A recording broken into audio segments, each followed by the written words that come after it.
Hello everyone, hope आप सभी अच्छे होंगे। चलिए हम स्टार्ट करते हैं। सबसे जो इम्पोर्टेंट टॉपिक है, जीरो ऑर्डर रिएक्शन का हमने डेरिवेशन कर लिया था। तो आज हम ये पढ़ेंगे कि जीरो ऑर्डर रिएक्शन के कुछ इम्पोर्टेंट पॉइंट, उसके ग्राफ्स। तो दो चीज़ें हम पढ़ेंगे। पहला हम ये पढ़ेंगे कि कुछ ग्राफ हैं, graph of zero order reaction. एक आपका ये है, ठीक है, और दूसरा आपका है half life. Half life half life time period कह सकते हैं आप। Half life period of zero order reaction, ठीक है। इसका भी हम डेरिवेशन करेंगे। तो इसी को स्टार्ट करेंगे। देखिए ध्यान से सुनिए। अगर हम जीरो ऑर्डर रिएक्शन में हमने क्या प्रूव किया था, जो हमारा एक्सप्रेशन आया था लास्ट में, वो क्या आया था आपको याद होगा। R इक्वल्स टू हमें मिला था, हमें क्या मिला था, ध्यान से सुनिए। मिला था R इक्वल्स टू माइनस का KT प्लस R0।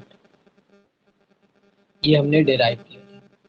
अच्छा, इस इक्वेशन के यदि हम कंपेयर करें standard equation of straight line, compare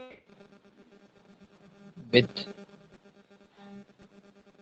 equation of straight line, equation of straight line, अगर हम इसको इक्वेशन ऑफ स्ट्रेट लाइन से कंपेयर करें तो y equals to mx plus c होता है स्ट्रेट लाइन का इक्वेशन। तो यहाँ से यदि आप दोनों को कंपेयर करेंगे, फर्स्ट इक्वेशन और सेकेंड इक्वेशन, दोनों के यदि आप कंपेयर करेंगे तो आप क्या पाएंगे यहाँ से कि जो आपका y कैपिटल R है और m जो है वो आपका माइनस का k है, और जो c है वो क्या है, R0। ठीक है, तो आप ये समझते हैं कि ये है हमारा, ये हमारा हो गया। चलिए देखिए,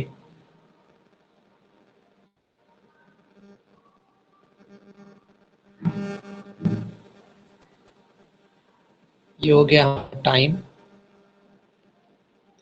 और ये हमारा हो गया जिसको हम बोलते हैं एक्स एक्सिस, वाई एक्सिस। ठीक है, इसको हम बोलते हैं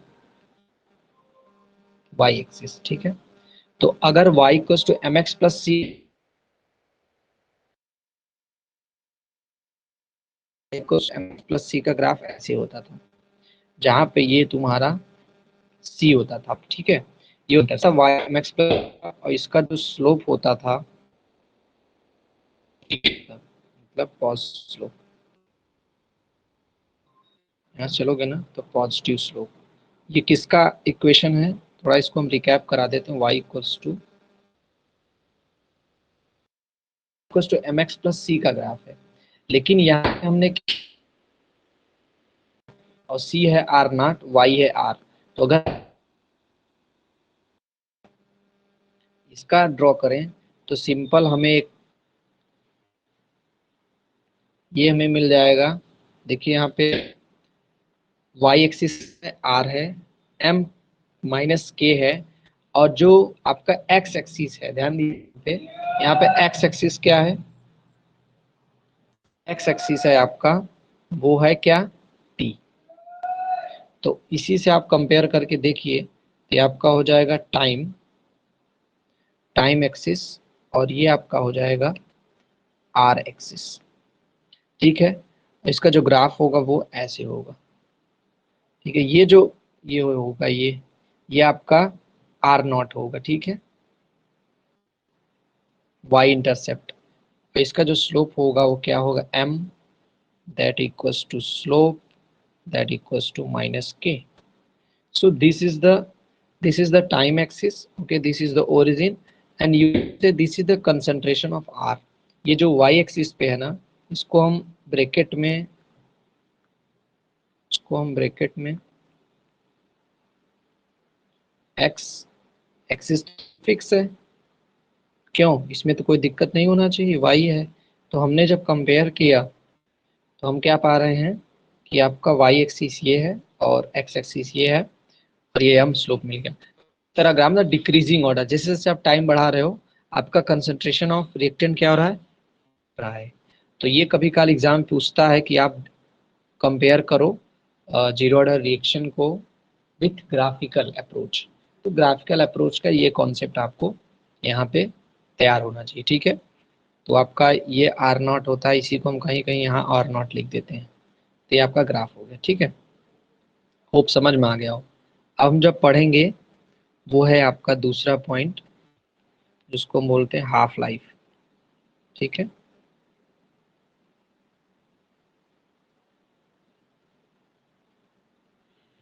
हाफ लाइफ, देखिए ध्यान से सुनिए, इसको हम हाफ लाइफ क्यों बोलते हैं।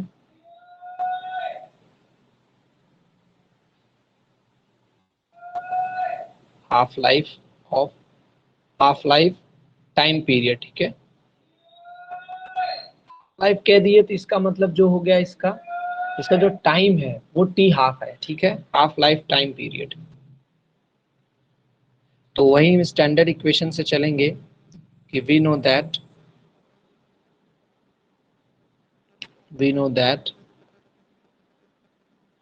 Okay, we know that R equals to minus का k t plus are not, ठीक। तो हाफ लाइफ टाइम पीरियड वो टाइम पीरियड होता है जिस टाइम पीरियड में कंसंट्रेशन ऑफ रिएक्टेंट कितना हो जाए, इनिशियल कंसंट्रेशन का हाफ हो जाए। आप समझ में आया क्या मैं कह रहा हूं।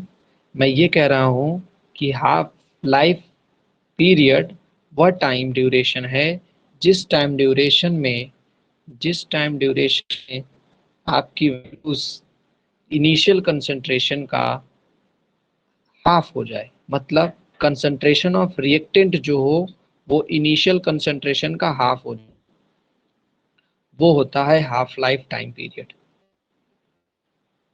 वो होता है आपका हाफ लाइफ टाइम पीरियड, ठीक है। हाफ लाइफ टाइम पीरियड, इसको हम डेराइव करेंगे, ये आपको हम बता देते हैं।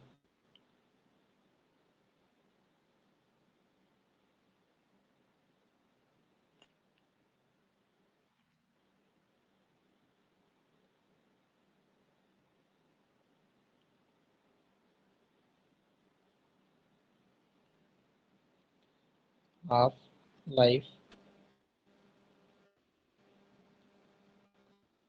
Period for zero reaction. तो हम जानते हैं कि are equal minus k t plus are not होता है। तो अगर हम हाफ लाइफ को डिराइव कर रहे हैं तो उस समय क्या होगा, टी वैल्यू हमारा टी हाफ हो जाएगा, ठीक है। और जो आर होगा वो हो जाएगा R not upon two. Derivation हम आप इसका हम वर्क कर देंगे। तो t equals to t half and R equals to R not. ये जो टी हाफ है ये क्या है, हाफ लाइफ है, हाफ लाइफ टाइम पीरियड, ठीक है। Life time period, half life time period है।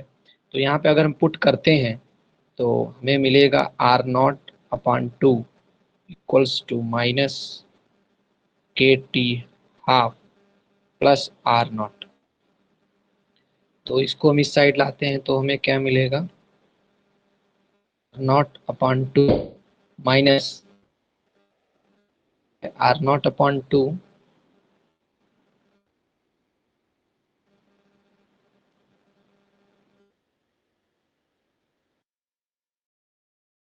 के टी हाफ, ठीक है।